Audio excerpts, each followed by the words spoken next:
Can you confirm how many daycare centers you personally visited in Minnesota during your investigation? During that first video, we went to around 7.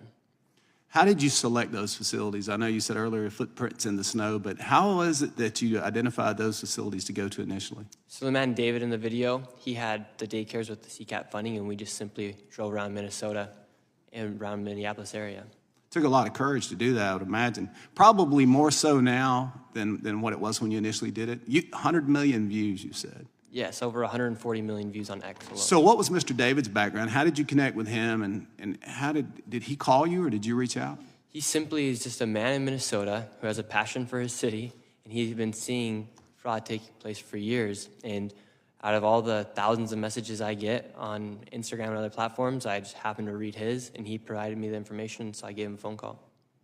And then from there, just went to those different facilities. What was probably the most interesting thing as you were doing this? I think I saw the video. We watched it, and it looked like it was a number of facilities like in the same building.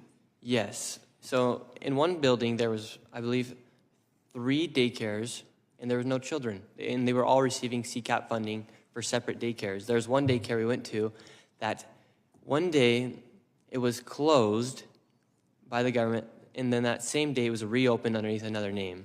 And they both received CCAP funding. I bet, Ms. Larson, they probably weren't getting audited nearly like you were. I would guess not. So how many daycares are there in Minneapolis we think are fraudulent right now? Mr. Shirley, any idea? Or the amount of money total? You get any idea on that? Well, they've frozen over $185 million, and not a single business has been able to prove that they're a legitimate business yet. It's $185 million for sure that we know.